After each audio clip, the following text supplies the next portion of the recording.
Hello, my friends. Welcome back to Easy English Stories. I hope you are having a peaceful and wonderful day. Today, I want to tell you the story of a man who made the whole world laugh. His name was Charlie Chaplin.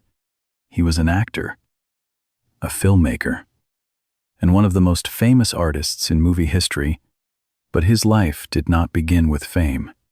It began with poverty, hunger, loneliness, and pain. Charlie Chaplin was once a poor boy in London. Sometimes he had no money. Sometimes he had no safe home. Sometimes he had very little food. But later, this poor boy became a symbol of laughter, hope, and silent cinema. In this story, you will learn how Charlie Chaplin changed his pain into art. You will also practice English, listening with simple words and clear sentences. So sit back, relax, listen carefully, and enjoy the story. To understand Charlie Chaplin, we must go back to the streets of London, where his difficult story began. Charlie Chaplin was born in London, England, in 1889. His full name was Charles Spencer Chaplin Jr. Today, many people remember him as a great artist. But when Charlie was a child, his life was very hard. He did not grow up in a rich family. He did not have an easy childhood. His father was not often with the family.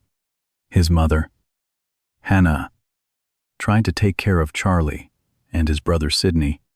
She was a singer and a performer, but she did not earn much money. Sometimes there was not enough food. Sometimes there was not enough money for a safe home. Charlie saw poverty when he was very young. He saw fear. He saw sadness. He saw how difficult life could be for poor people. But these difficult days stayed inside him. Later, they became part of his art. Charlie did not know it yet, but his pain would one day help him understand the world, and soon, life became even harder when Charlie and his brother were sent to a place no child wanted to go. Life became even harder for young Charlie. His mother became sick.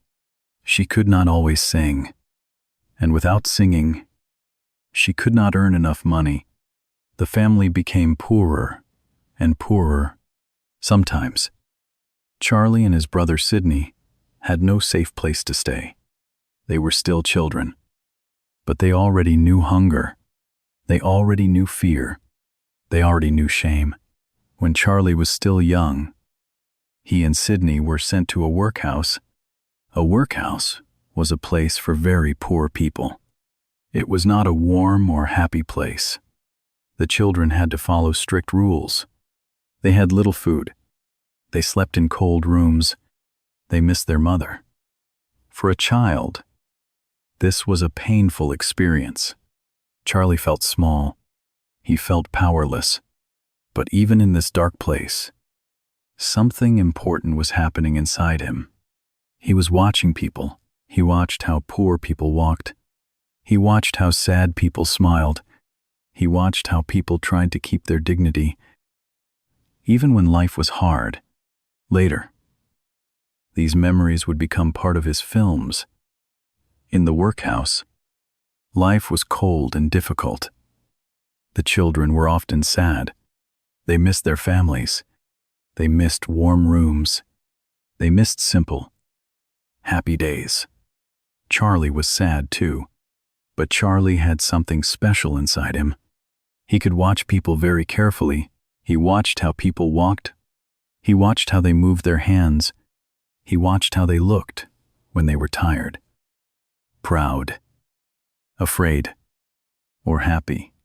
Then, Charlie began to copy these movements. He made funny faces.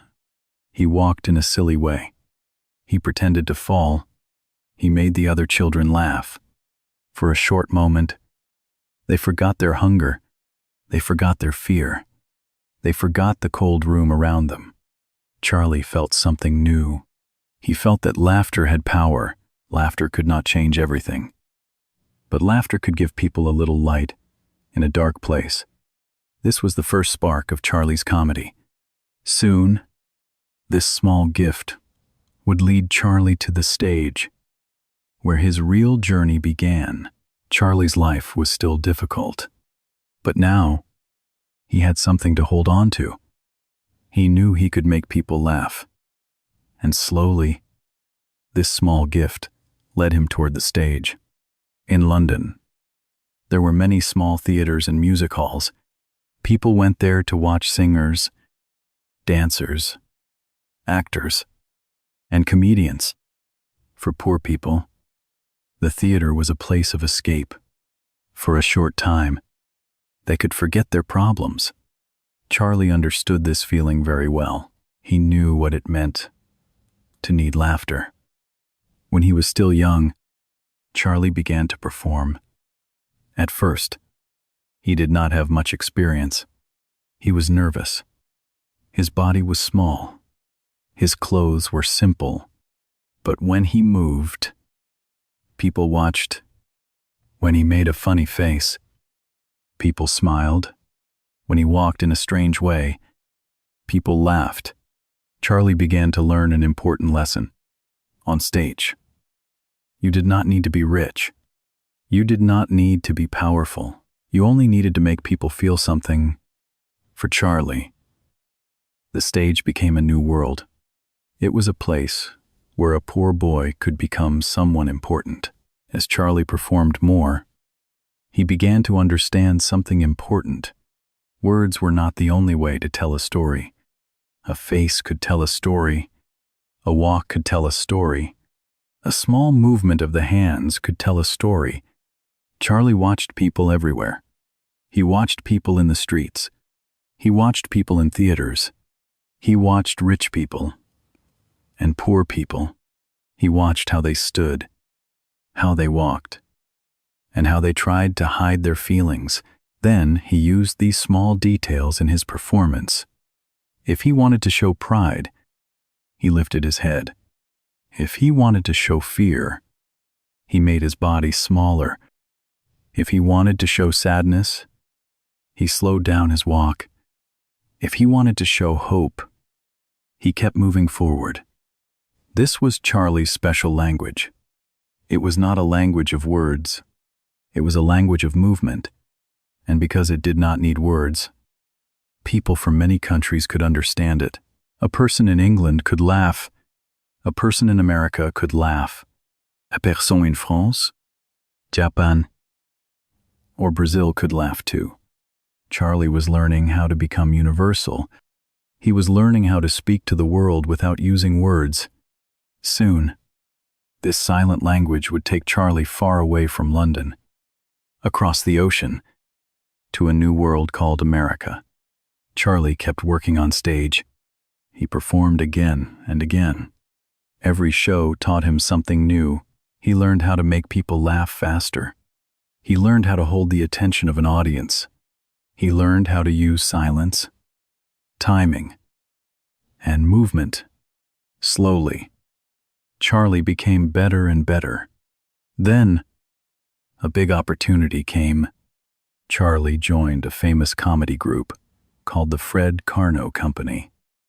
This company performed in many places. It gave Charlie more experience and more confidence. And then, the company took him across the ocean to America. For Charlie, this was a huge moment. He was leaving the streets of London behind. He was leaving his old pain behind. But he was also stepping into the unknown. America was big, fast, loud, and full of dreams. Charlie did not know if he would succeed there. He did not know if people would understand his comedy, but he knew one thing. He had to try. When Charlie arrived in America, everything felt different. The streets were wider, the buildings were taller, the theaters were bigger, the audiences were new, but Charlie carried something with him. He carried his memories of London. He carried his hunger, his pain, and his humor. And soon, America would see something special in him. Then, one day, Charlie's life changed again. A man from the movie world watched him perform. His name was Max Sennett. He worked in comedy films. At that time, movies were still young. There was no sound in most films. Actors did not speak on screen. They had to tell stories with their faces, their bodies, and their movements. For many actors, this was difficult. But for Charlie, it was perfect. He already knew how to make people laugh without many words. Max Sennett saw this special gift. He believed Charlie could be good in movies, so he invited Charlie to work at Keystone Studios in California. This was a big chance. Charlie accepted the offer, but when he arrived at the studio, he felt unsure. The movie world was very different from the stage. On stage, Charlie had to move big so the audience could see him. But in front of a camera, everything was closer. A small look could be important. A small movement could tell a story. Charlie had to learn a new way of acting. At first, it was not easy. He did not fully understand the camera. He did not fully understand film timing. Sometimes, he felt lost. But Charlie was not afraid of learning. He watched. He practiced. He tried again and again. Slowly, he began to understand the camera. He learned that the camera could see small emotions. It could see fear in the eyes. It could see hope in a smile. It could see sadness in a slow walk. This was important for Charlie, because his comedy was not only about falling down, it was about feeling human. And soon, inside this busy movie studio, Charlie would create the character that changed his life forever. Then, one day, Charlie walked into a dressing room. The studio needed a funny character. Charlie did not have much time. He had to choose a costume quickly. He looked around the room. There were many clothes, hats, shoes, and small objects. Charlie began to pick strange things. First, he chose a small jacket. It was too tight for him. Then, he chose very large pants. They were too big for his body. He found a pair of big shoes. They looked heavy and funny. He put a small hat on his head. Then, he picked up a cane. Finally, he added a small mustache. Charlie looked in the mirror. At first, the costume looked strange, but then, something magical happened. A new person seemed to appear. This person looked poor, but proud. He looked weak, but brave. He looked funny, but also sad. He had no money, but he had dignity. He was small, but he did not give up. Charlie walked out of the dressing room. People looked at him, then they began to laugh. The character was simple, but powerful. This was the birth of the tramp. The tramp became Charlie Chaplin's most famous character. He wore old clothes. He carried a cane. He walked in a special way. He often had no money. He often had no home, but he always tried to act like a gentleman. This made people love him. The tramp was funny because he made mistakes, but he was beautiful because he had a good heart. He could fall down. He could lose everything, but he always stood up again. People around the world understood him. They saw their own struggles in him. They saw poverty. They saw hope. They saw a small person fighting against a big world. And that is why the tramp became more than a funny character. He became a symbol of every person who keeps walking. Even when life is hard, the tramp made people laugh. But Charlie Chaplin wanted to do something deeper. He did not want his films to be only funny. He wanted them to touch people's hearts. Charlie knew that life was not only laughter, life was also hunger, loneliness, love, loss, and hope. He understood poor people because he had been poor. He understood lonely people because he had felt alone. He understood children without safety because he had been one of them. So Charlie began to put more emotion into his films. His comedy became warmer. His stories became deeper. His characters became more human. In 1921, Charlie made a film called The Kid. It became one of his most important films. The story was about the tramp and a poor child. In the film, the tramp finds a small child and takes care of him. He is not rich. He is not powerful. He does not have much to give, but he gives the child love, care, and protection. This story felt very close to Charlie's own life. He knew what it meant to be a poor child. He knew what it meant to need someone. He knew what it meant to want a family. When people watched The Kid, they laughed. They laughed at the tramp's funny movements. They laughed at the small problems and funny moments. But then, something different happened. They also cried. They cried because the story felt real. They cried because the child needed love. They cried because the tramp tried so hard to protect him. This was Charlie's special power. He could make people laugh and cry in the same story. He showed that comedy could have a heart. He showed that funny people could also carry deep pain. The Kid helped Charlie become more than a comedian. It helped him become a great storyteller. From that moment, people did not only watch Charlie for jokes. They watched him because he made them feel human. After The Kid, Charlie Chaplin became more than a funny actor. He became a serious artist. He wanted every film to feel honest. He wanted every scene to have meaning. He wanted to decide how his stories were made. But in the movie business, this was not always easy. Big movie studios had a lot of power. They controlled the money. They controlled the schedules. They controlled many actors and directors. They wanted films to be made quickly. They wanted films to make money. But Charlie was different. He did not want to rush his work. He wanted time. He wanted quality. He wanted creative freedom. Creative freedom means the power to make your own artistic choices. Charlie wanted to choose the story. He wanted to choose the actors. He wanted to choose the rhythm, the emotion, and the ending. He wanted his films to be more than entertainment. He wanted them to become art. So in 1919, Charlie Chaplin made an important decision. He joined with 3 other famous film artists, Mary Pickford, Douglas Fairbanks, and D.W. Griffith. Together, they created their own film company.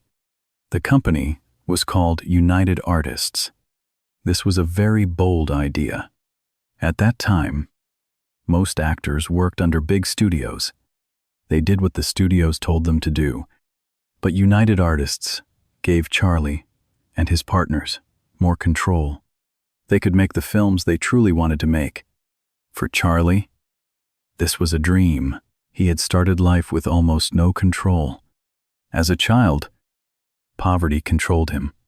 The workhouse controlled him. Hunger controlled him. But now, he could control his own art. This freedom changed his work. His films became richer. His stories became deeper. His comedy became more emotional. Charlie was no longer only performing for the camera. He was building a world inside each film. He was becoming an artist with a voice. Even in silent cinema, but freedom also brought pressure.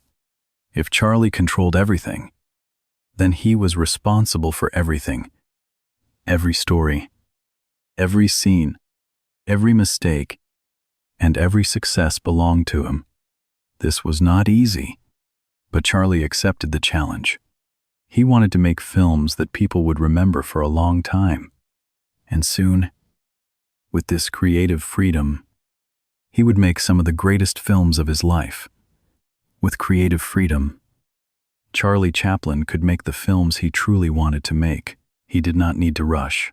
He did not need to follow every order from a big studio. He could take his time. He could build each scene carefully. He could mix comedy, pain, beauty, and hope. In 1925 Charlie made a famous film called The Gold Rush. In this film, the tramp goes to Alaska, looking for gold. But the journey is not easy. There is snow. There is hunger. There is loneliness. There is danger. The tramp is small, poor, and almost powerless. But he keeps trying. One famous scene shows the tramp so hungry that he cooks and eats his own shoe. The scene is funny, but it is also sad. People laugh because the moment is strange and clever, but they also feel pain because they understand hunger. This was Charlie's genius.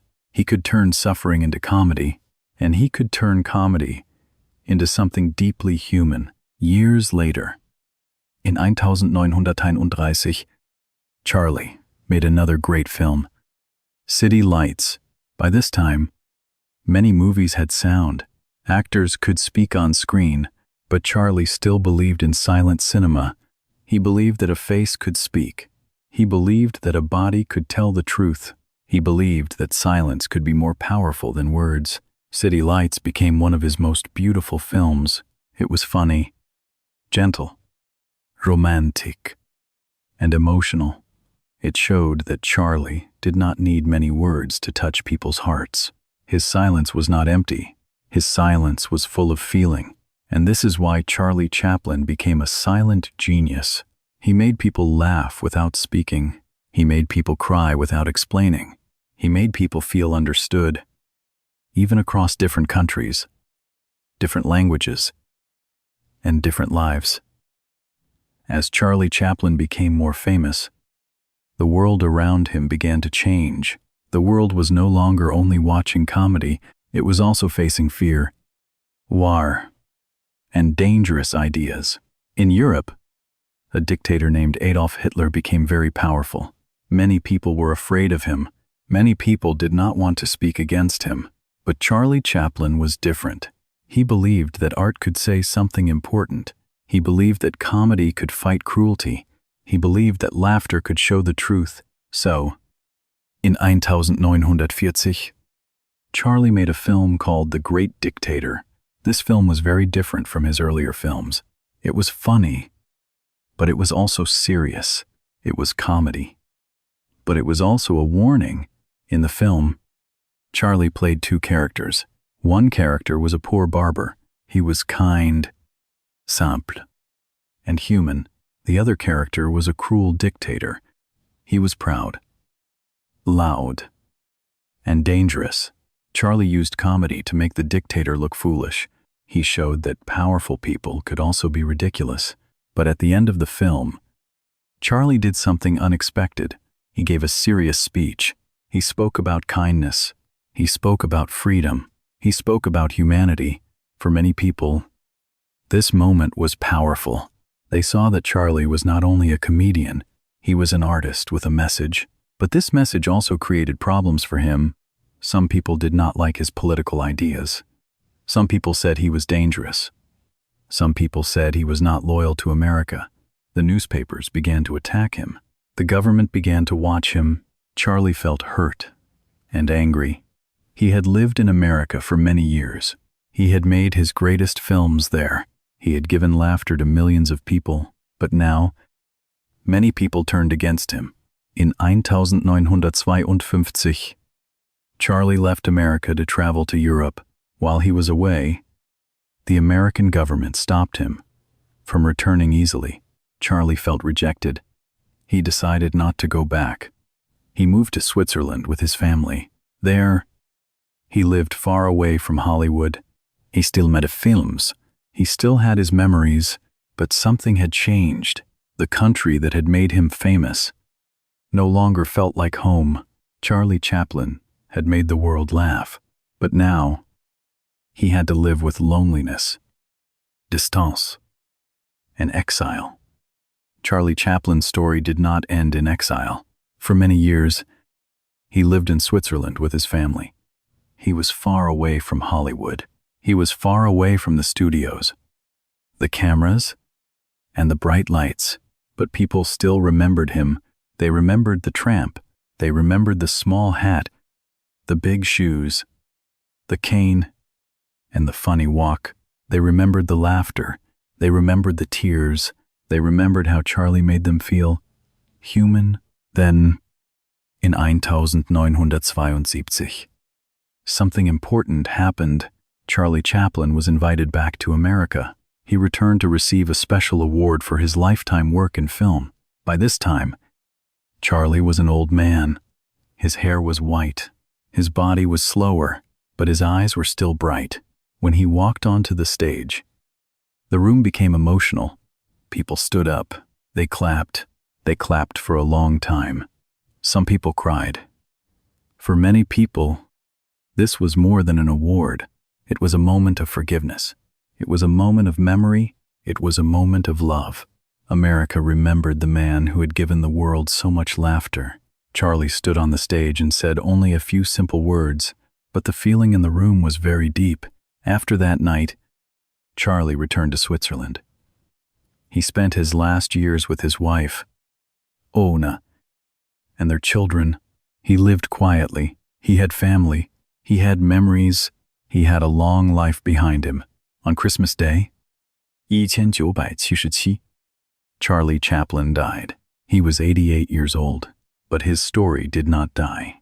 His films continued to live. His character, the tramp, continued to walk across time, across countries, and across languages. People still understood him. Charlie Chaplin taught us an important lesson. You can begin with very little. You can face hunger, sadness, fear, and rejection. But if you keep learning, keep working, and keep creating, your pain can become something beautiful. Charlie turned silence into language. He turned comedy into emotion. He turned a poor man with old clothes into a symbol of hope. And that is why the world still remembers him. Now, let's think about our English learning. When you listen to a story in English, you do more than learn words. You learn sounds. You learn sentence patterns. You learn emotion. You learn how English can tell a human story. So, listen to this story again. The second time, you will understand more. The third time, you will remember more words.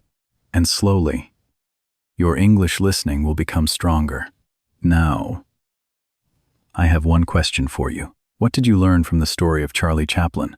Please write one simple sentence in English in the comments. For example, you can write, I learned that pain can become art.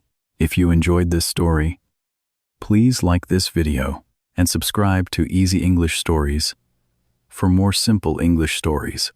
Thank you for listening. Keep practicing, keep listening, and I will see you in the next story.